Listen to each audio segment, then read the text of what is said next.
WGAL News 8 at 10.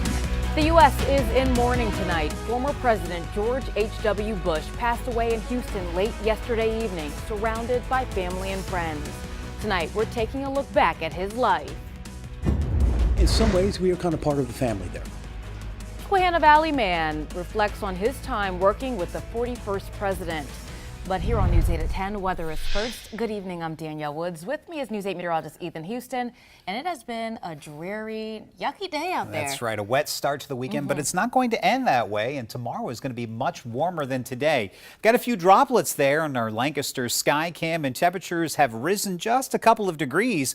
We're now at 44 in the Red Rose City, and notice visibility is down to 4 miles. So the temperatures have risen, but we also have that patchy dense fog. Visibility is down to an 1/8 of a mile right now in Gettysburg, excuse me, 0.8 of a mile. Right now it's 2 miles in Lebanon, 1.7 miles in Chambersburg. Along with the fog, we have that steady on and off rain that's going to continue through the rest of the night and on into early tomorrow morning. But once we head into the afternoon, the rain chances will start to taper off and our weather will improve, and highs tomorrow will be in the upper 50s. Enjoy the warmth while it lasts, because a big drop in temperatures will come early in the work week. I'll have the details on that coming up.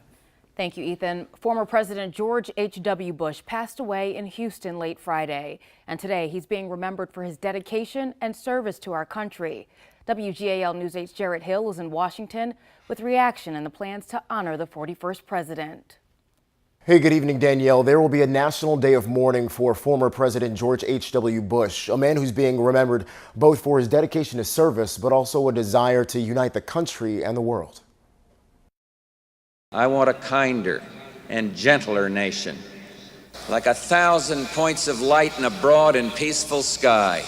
On November 30th, nearing midnight, President George H.W. Bush passed away at his home in Texas. The outpouring of support immediate. The White House and President Trump saying, "Our hearts ache with his loss, and we, with the American people, send our prayers to the entire Bush family." President Barack Obama also reacting to a man he once honored with the Presidential Medal of Freedom. His life is a testament that public service is a noble calling. Adding this morning, America has lost a patriot and humble servant in George Herbert Walker Bush. The two former presidents shared a private conversation this past Tuesday in Houston. The man who defeated him in 1992, President Bill Clinton, saying his remarkable leadership and great heart were always on full display. The two former rivals came together in 2004. In the aftermath of the devastating tsunami, raising money for victims of the earthquake and tsunami in Asia. Finally, the Bush family. His grandson, George P. Bush, tweeting this morning, "Gampy, we love you and we will miss you, but we will never forget you." And of course, his son, the 43rd president, George W. Bush, saying George H.W. Bush was a man of the highest character and the best dad a son or daughter could ask for. Now, as we mentioned, President Bush will lie in state at the Capitol Rotunda from Monday to Wednesday. Visitors will be able to walk through even overnight. Reporting in Washington, Jarrett Hill, WGAL News 8. Right now, you are looking live at the White House, where the flag is flying at half-staff in honor of former President Bush. And at the state capitol, the flag is also flying at half-staff. President Trump has ordered all American flags be flown at half-staff for 30 days to honor the former president's memory. Pennsylvania Senators Republican Pat Toomey and Democrat Bob Casey are sending their condolences and offering prayers to the Bush family tonight. In a statement, Senator Toomey said, quote, "President George H.W. Bush was a great American patriot, dedicated public servant, tireless humanitarian, and a caring family man. Chris and I join the nation in mourning President Bush's passing." Senator Casey had this to say on Twitter: "From his time in uniform to his days in Congress and ultimately in the White House, President Bush served our country honorably and with distinction for over 40 years. As president, he promoted democracy in the former Soviet Union and worked to expand the rights of individuals with disabilities." A Lancaster County man had the honor of cooking for the former president while he was in office. WGAL News 8's Tosin Fakile spoke with Chef John Moeller about his fond memories of the 41st president.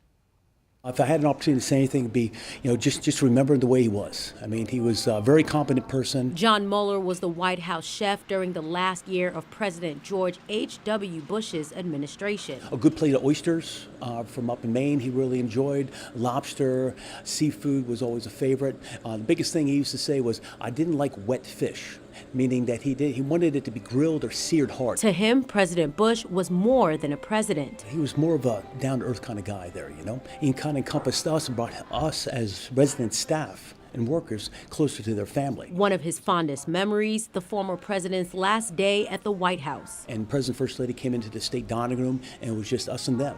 And he walked into the middle of our circle, and his head dropped down for a moment, and he said, of all the goodbyes that we had to say, this is going to be the toughest one, because all of you have taken care of us for the last 4 years, and we can't say thanks enough. There wasn't a dry eye in the whole place. Touching moments like that one make the reality of the former president's passing even more difficult for Mueller to process. My heart is heavy today, and I only wish I had had an opportunity to work a couple more years through his whole administration, not just that last year. In Lancaster, Joseph Fakile, WGAL News 8. While running for President, George H.W. Bush made his fair share of visits to the Susquehanna Valley. Take a look. This is him on April 19th, 1988, when he visited Lancaster County. And on the same day, he also took a trip to Hershey. Then, in 1992, he made another stop in our area. This is June in York, as he was campaigning in hopes of winning a second term. In Houston, Texas, people have been leaving flowers and stopping to take photos outside the Bush home in the Tanglewood neighborhood. People are also leaving flowers at a downtown Houston park where there's a bronze statue of him. And in Massachusetts, a memorial was set up in Milton outside of the house where he was born. Many took the time today to show their appreciation for the contributions the former president made. Lots of people chose to honor his life by leaving flowers or simple notes. It's really important for me to have my sons understand that we live in an awesome, amazing city with so much history, even recent history. So this is, to pay our respects to probably the best one-term president we've ever had. Well, be sure to stay with News 8 on air and online as the nation continues to reflect on the life and legacy of former President Bush. New tonight, the York County coroner has identified the two men who died in a crash in Newberry Township early this morning. Both victims are from Enola, Cumberland County. The coroner says 25-year-old Ryan Klaber and 26-year-old Joseph Stevens died when the car they were passengers in hit a tree on the 700 block of Old Trail Road just before 2. The driver and another passenger were taken to the hospital.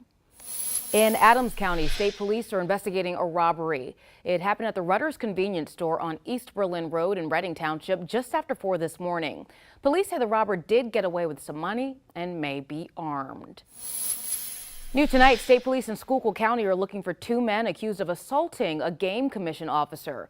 Around 10 this morning, the officer went to a wooded area off of Peach Mountain Road in Norwegian Township to investigate a hunting violation. There, he found two men on ATVs. State police say when the officer went to question them, a fight broke out and the officer fired a shot. The two men got away on their ATVs and the 58-year-old officer was taken to the hospital. In York, downtown just got a whole lot brighter. Today, the city celebrated Light Up York in Continental Square.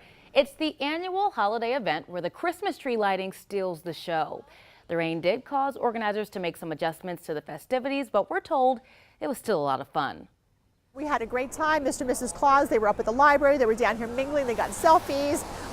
It was a great day. The weather did not dampen our spirit. I was really thrilled with the number of people who came out. We were not letting a little rain stop us. Organizers say there were a lot of ponchos sold at the event, and we're told the city is already getting to work on next year's celebration. Well, tomorrow is the annual teddy bear toss at the Giant Center in Hershey. WGAL News 8's Matt Barcaro has a preview for us.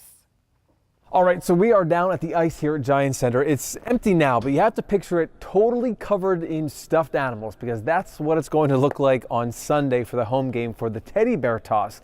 If you have never been, all you have to do is bring a teddy bear or stuffed animal to the game, and at the first goal that the Bears score, Everyone throws the bear down onto the ice, and then it all gets collected, and there's going to be thousands of them.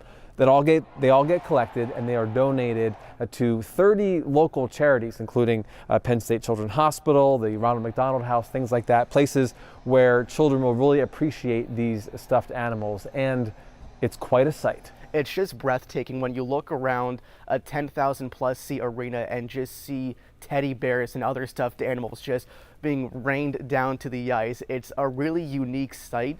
And there is no limit to how many teddy bears or stuffed animals you want to bring and throw down on the ice. Some people bring bags filled with them. Just keep in mind the game starts at 5 o'clock on Sunday.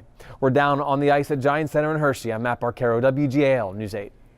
Coming up on WGAL News 8 at 10, reaction is pouring in from the U.S. and beyond following the death of President George H.W. Bush. But first, here's a look at tonight's lottery numbers. Stay with us.